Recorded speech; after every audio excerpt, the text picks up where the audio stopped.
1904. And Lansford, which is the adjoining town, had this plaque hanging in its school. Yeah. So in the mid-2000s, the school was closed because they were building a new school, and the plaque ended up going into storage in Lansford. So for like 3 years, nobody saw this plaque. And then through a lot of politicking and a lot of diplomacy, Carol Miller and Joe Nyan, wasn't it, worked with Lansford to get them to release the plaque to us so that we could give it a proper home here. Absolutely, yeah. So we brought it up and we outfitted, our vice president is a contractor, so we built a framework for it. And we originally put it up here with a plywood base because we were having a hard time getting the granite. But now we replaced the plywood with a granite finish around there. So we formally dedicated it in 2012. People of Lansford came up with some representatives from the council. And it was a really nice occasion. We did it for Memorial Day that year. Now where I'm going to ask a question. Where was it in Lansford? It hung in the middle school on the left-hand side as you went into the building. Lobby. There's that big Our high bronze plaque. school? Lansford High School. Yeah, Lansford High School. Old Lansford High School. The one that's Yeah. abandoned now. The middle was up. Yeah, where I went Yeah. to high school, right? Yeah. You kind of just walk right by those things though. And I don't know. As I kids, don't- you pay attention to them. Oh, I did. I don't know if Deb told you, Tom, but this is the lead-off event for our weekend. We're having a really big weekend because 100 years ago this year, the Ludlow Memorial Park was dedicated. And the centerpiece of that park is a Civil War monument with a soldier on it. Yes, you go These are the men that started the process of getting that park. Ironically, by the time it came to do the dedication in 1914, they withdrew from the proceedings because they weren't happy with what the town was doing with the park. They were unhappy with some of the decisions that were made. So ironically, these guys weren't there for the dedication. They washed their hands of the whole memorial. A year later, the Sons of the Union Veterans of the Civil War petitioned for 2 cannons from the government and brought those in and installed them to make an adornment on the front of the monument. So that's where that monument came from downtown. So this is our Civil War. That's amazing. Now there is. I didn't know it was here. Is Joe here? I did. I haven't seen Joe. Huh? Okay. There's like 57 Civil War soldiers that we documented buried throughout the middle of the cemetery. And through Joe's work, Joe is our newest board member. He's also a local historian who has a real keen interest in the Civil War. Through Joe and Carol Miller and Craig Walters, who's the guy that owns the monument company, the 3 of them worked together to replace, how many monuments did we replace? About 18 of them? Yeah, it was about that, yes. So they used the program to replace the stuff legible. So, now I'll take you down to the older part of the cemetery. That's where some of these veterans are buried. From Lansford and Holy. Feel for bullets and stuff. The government claimed it was too bad. For some reason they left the ones in the park, but they kept using it. So, but this is known as Soldier Square. Yeah. There's a lot of veterans here, and many of them are from the Civil War. It kind of goes conforming square here. And we continue the idea that if an indigent veteran dies and the funeral director knows that there's no way to bury them, we'll provide a lot for them. We haven't had to do it yet, but we definitely do that. We just, we leave it up to the discretion of the funeral director to let us know. But this is the middle of the cemetery. This is where it started. And the first citizen of Mock Chunk is buried somewhere over here. Are you looking for Josiah Whitehurst and Hazard? Yeah. Yeah, he's up there by your wife. Yeah. Yeah. Where are you, Bob? There. Bob, you got to see this. First white child. The area was settled by, as I told you, by people that came to mine The original partners in the mine company were a pair named Josiah White and Erskine Hazard. White was a millionaire before he was 30. He owned the wire company. Hazard was Shade these feet are better. Hazard was an industrialist partner of his. They came to Summit Hill to make money off the mine and to open up the coal country.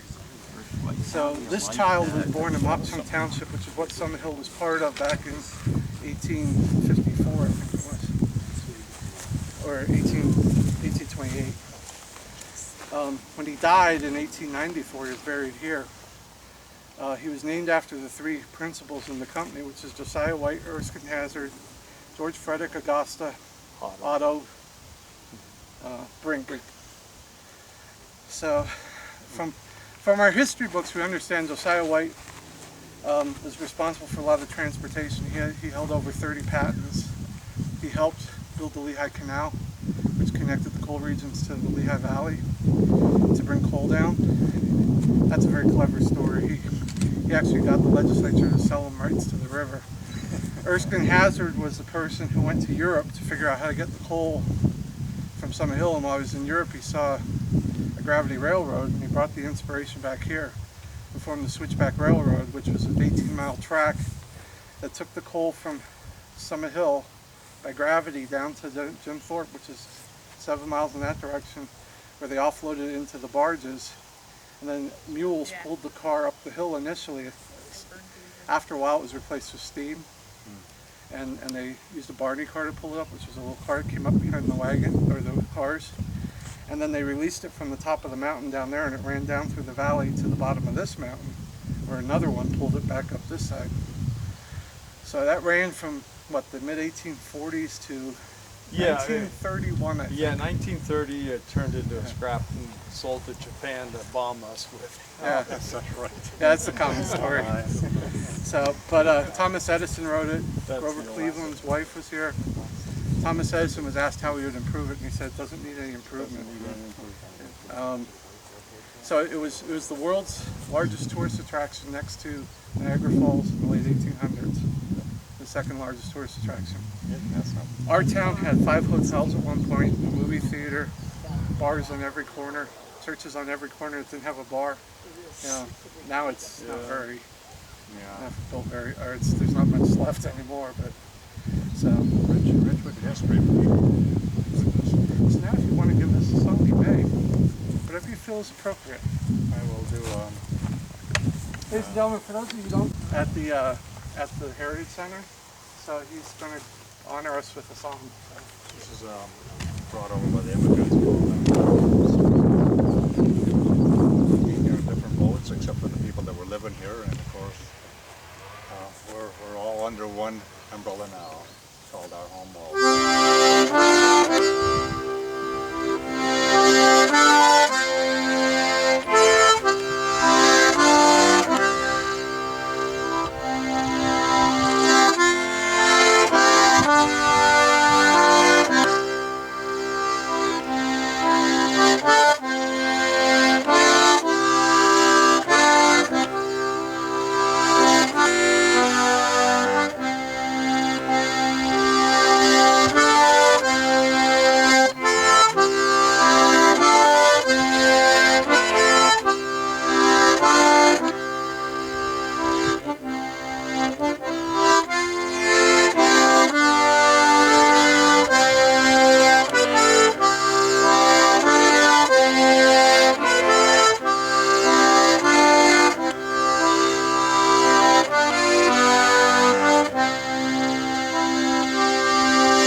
Very good. Yeah. Tom, now that's a button box, right? Yes, it's Yeah. an old traditional button box. Yeah. And Yeah. what year is that?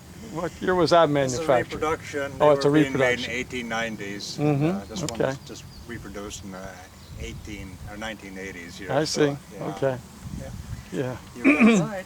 The other thing, Tom, is I just noticed there's a gentleman here who's actually closely linked to, indirectly, that is, to the person that was the leader of the Connor post, Mr. Connor. Or, well, no, he wasn't a leader of it. The post was named after E.T. Connor, who was killed in the Civil War, right? So, Mr. Gunser, would you come up? This is my, this actually was my high school chemistry teacher. He can tell you a little bit more about him. So, Mr. Connor. yes, He's if you wouldn't mine mind. too. I was How all you're their connected teacher, to him. except that old man in the back. Yeah, that's right. He taught this whole, and you. Yeah, odd time I recognize his voice. Didn't It he? was like 23 No. Unless you came from Philly. I did, that's the point. But I think I was in your homeroom. Did you eat lunch out of paper bags too? Oh, yeah. Yeah. Yep, lemon and bologna. Welcome to small Yep. town America. Oh, I love it. Those, That's me. But anyway, would you share with Well, how did you graduate from Panther Valley? 1 year. I came to Lansford in 1962, but we came out of Philadelphia. Did you really? Yeah, out of Alney, and Oh, yeah. I was on Frankfurt. well, being a young man, 17, I didn't know what to do with my time in Jim Thorpe. We came with a name change, and so I spent my early days sitting, talking to the people who were the grandchildren or the direct heirs of the coal company, the railroad. So I had a chance to sit with Judge Craig's granddaughter, who was in the Molly McGuire trials. I spent some time with Asa Packer's great nephew, with his great grandson, and they were still alive in the 1960s and 70s. And then in 1965, I bought Thomas Lansford Foster's house, which had been built by David Draharn. And Thomas's brother-in-law was Eli Taylor Connor. And Eli was born in Luzerne County, and his father, I don't know whether his father came to Mock Chunk, I don't recall, but he was married to one of the Foster girls, and she died early. I think she died in September of '61, I'm not sure. And their two children died, and then he was killed at Malvern Hill in 1862. I brought along this. Are you familiar with this? Yeah, you showed this to me. Yeah, this is the official listing of all of the Carbon County veterans and what the groups are, and it's the so-called Carbon County Patriotism List, and it lists the people who served in the war, what they died of, where they were from, and it was published for the general public. And Eli's picture is in there, his sketch anyhow. Yeah.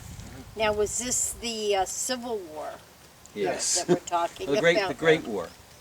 Is that what it was called, the Great Depends War? on where you're I from. thought they called that in This is- 1918, Well, the Great it was the War. War of Secession, the war between the states. Yeah, It was yeah. whatever you wanted to call it. Okay. You know, those nasty Southerners and Right, the rebellious cause. And, you know, Yeah. everybody had their own words. I But liked history better than than my chemistry, okay. I did too, but I couldn't get a job teaching history. But Eli's portrait's in there, Albright's picture's in there. And Do you have any questions? yeah.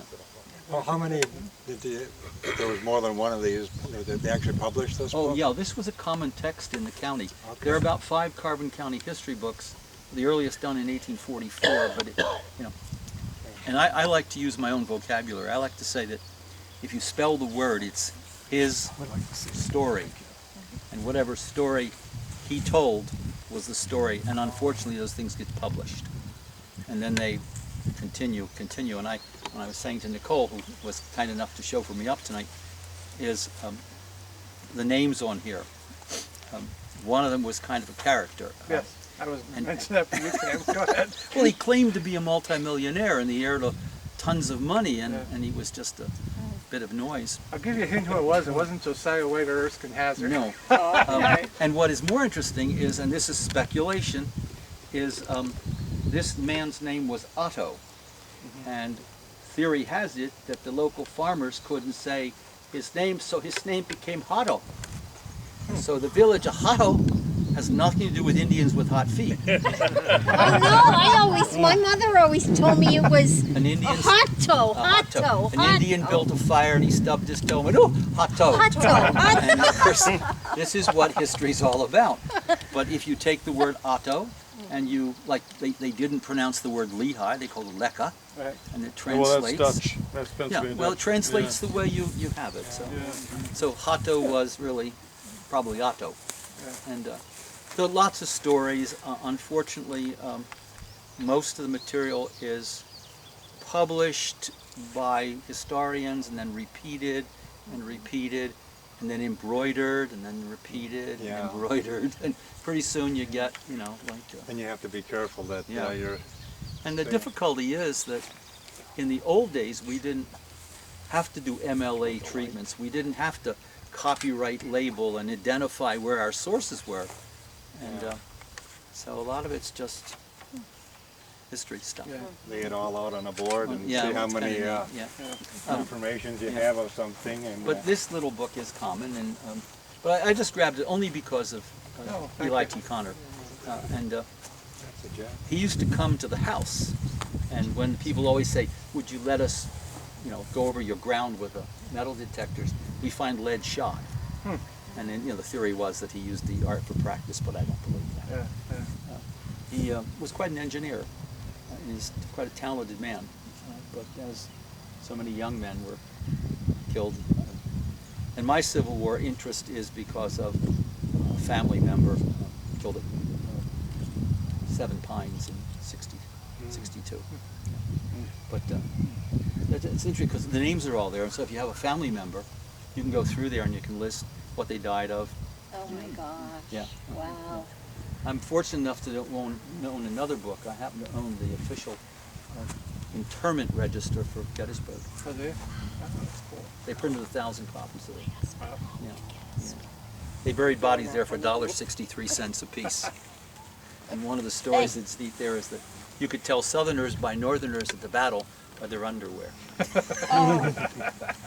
Listen, we spent our honeymoon at Gettysburg. Oh man, spooky. My husband was a super Gettysburg person, and he loved it. He loved it out there. I mean, That's- we had actually, the tower was still up, so you could go up the tower and overlook all the, you know, I think then they took it down because it wasn't. David, did you tell people what the Brinks were? What they did? No, I didn't tell Oh, him. you know what they were. I don't No. remember actually. They ran a boarding house for the Okay. company. Mrs. Brink fed the Lehigh Cola Navigation employees who dug the canal and who Okay. did the work. They had a boarding house, as many as 40 boarders. Wow. And there's also a story that there were a bunch of Chinese who dug the canal in what they call a pollywogs, Ah, that they wore leather suits. And yeah, yeah, That's pretty there is a amazing. county historian. Vince Hydro is really good. yeah. Vince is really good. My great There's one stone that's in the cemetery. I don't know if we have time to talk. there's George and my great